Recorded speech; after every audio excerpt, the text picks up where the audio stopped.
Here are the 6 best ways to buy a house with no money.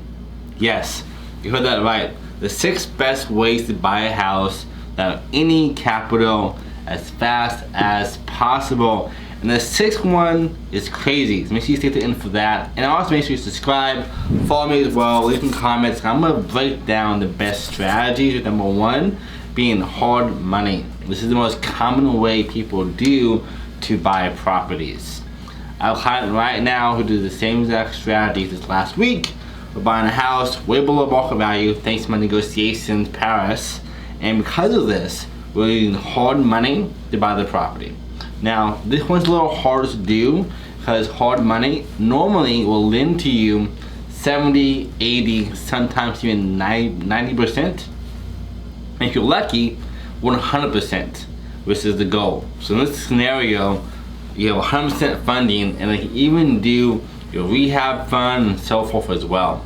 This is a huge way for you to kind of get a house with no money at all.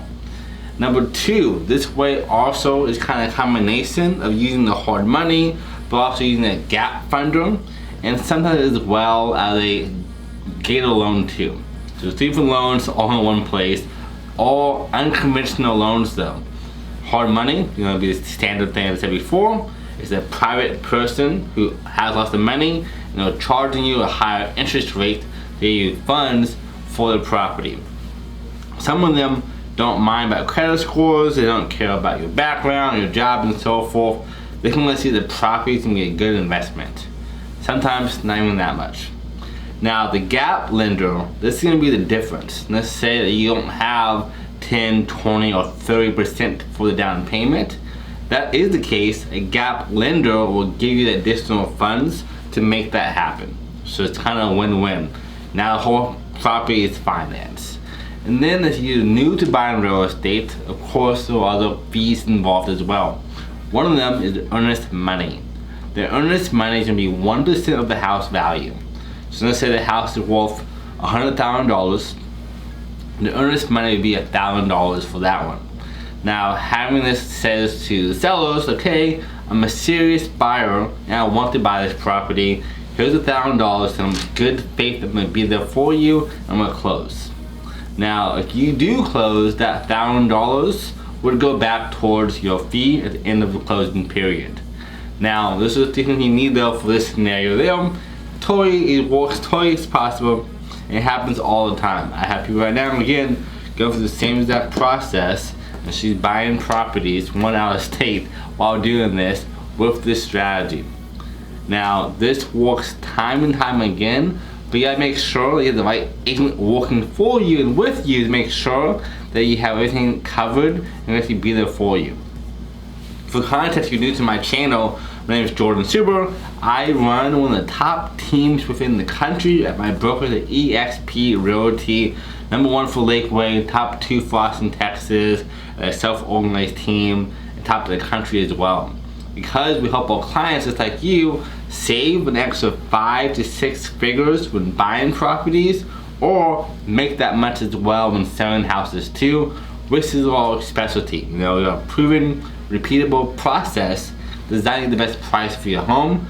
You'll learn a little more about that one as well for yourself. Down below, book a free call with us. Happy to kind of walk you through the whole process, how it looks for you, with FBA as well. And then back to our next one, number 3, this can be credit cards. This one is unconventional as well. Credit cards do work though. And now you're probably thinking to yourself, well, how do you buy a house with credit cards? You can't make payments with a credit card. Well, yes and no. Most credit cards, right kind, will give you cash advancements. Meaning, you have $50,000 in credit lines, you can pull out maybe $36,000 or $40,000 of that capital in real money. And then you can use that as down payment, earnest money and so forth to buy properties. Now this is kind of a stretch of no capital, but in a way, if you ask me, you're all using credit, which is not real money, and it's kind of being borrowed to buy a property. So in a way, it's no money at all out of your own pocket, at least for now. Now the right strategies for your exit strategy, more of that video is coming soon, it actually is free money for you too. But not to get too carried away on that regard, I'm trying to bypass that. But yeah, credit cards work. You know who Ryan Padilla is, huge investor. That's how he bought his first house. He had $50,000 in cash management from his credit cards, bought a property, flipped it, and now he has a huge empire in real estate. So Ryan Padilla uses this strategy as well. It works for a lot of people. Now the fourth way, which is I think the most popular way to do this, is going to be seller financing. Seller financing is obviously what it sounds like. The seller becomes the bank for you, meaning that they are now the loan provider of your new home. And what normally happens is you can talk about, certain fees. You can do delayed payments for the closing costs. You say, hey, if I just take the house now, do no down payment, and take over the whole thing moving forward, that's the possibility.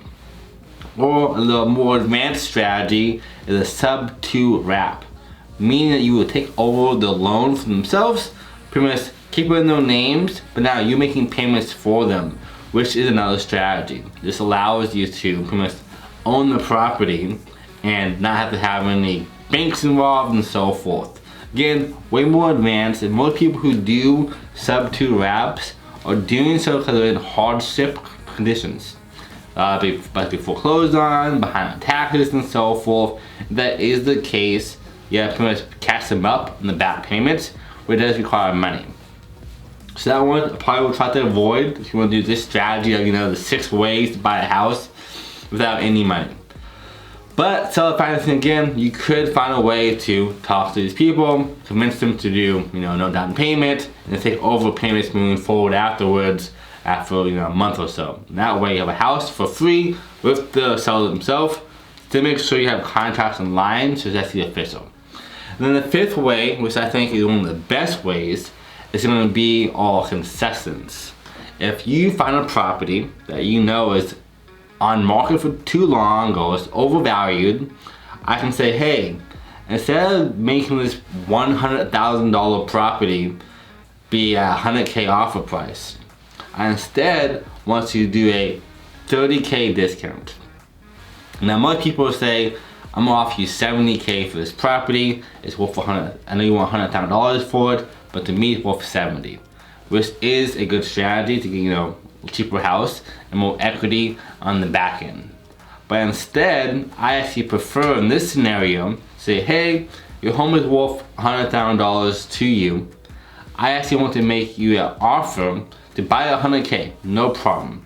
But I want a $30K concession that pays me in the back end, or actually kind of the front end and the back end when you do the closing.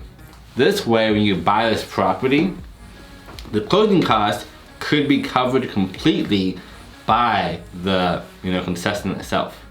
So this way you kind of lost equity, but you made up for it. Now your closing costs are paid for, and you kind of just move stuff around a little bit. Now you still need earnest money. That is the case. You can get a loan, as I said before, or you can do some other stuff as well. But again, concessions works amazing. I just saved on my clients over $87,000 on buying a property. And we did not do concession on hers because they had the gap lender, gator funds, and hard money, because they didn't need that. But if they did need that, I would have said, hey, give me $87,000 in concessions, and let's use this for down payment and everything else as well to close peacefully. And then the 6th way, which takes way more work and time to do, but this is my favorite way because I'm a real estate agent. And this is going to be become an agent. When you become an agent and you buy your first property, you get to use your commissions as your down payment. And the first property you use an FHA loan, first time buyers, and this allows us to get a 3.5 to 5% down payment rate. Meaning, if I earn 3% on a property as an agent and my down payment is 3.5%, I only owe 5% now. Now if I combine that with doing concessions and I can do some gator loans as well on top of these, I can now pretty much buy a property at no cost out of pocket, kind of forego my commissions to make that happen.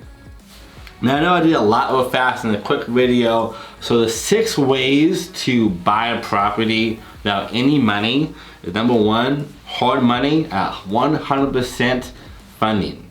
You can do rehabs for you and stuff as well. That's the easy way. You can borrow money. It's the 7th way. There's a bonus for you guys. 7th way, borrow money from friends or get gifted to you. Then we can do it too. But the number 2 for us is going to be, hard money plus gap lenders and also gator loans.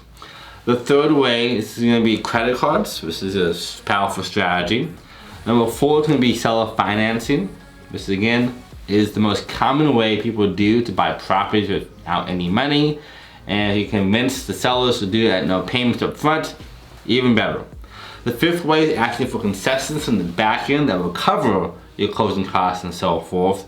And then the 6th way, become an agent. This allows us to, use our commissions as our down payment using the FHA loan. These are the 6 ways you can buy properties that no cost, out of pocket, kind of forego that arrangement. Now, if you enjoy this content, make sure you subscribe, follow along, share it with friends. Who do you know that's trying to buy a house or sell one right now? I'd be happy to help you. And also for more context for you, be one of the top agents in the country. My goal is to make real estate knowledge and real estate services accessible to everybody. And I see so many gurus out there charging people an arm and a leg for this kind of information. When it comes to coaching and courses, all these things, it's all out there. But it's really hard to find because people, kind of gatehold them. So for me, my goal for this series right here by investing in all things real estate is to teach you guys and gals how to buy and sell properties with or without an agent at no cost of information wise. If you want extra help, I'm happy to help you buy or sell real estate. It's my only pitch I guess on my side. But my goal is to make or save you an extra 5 to 6 figures on either buying or selling. That way my commissions mean nothing. But nevertheless, hopefully this information helps you guys out. Make sure to subscribe to this channel. I'll see you guys at the top.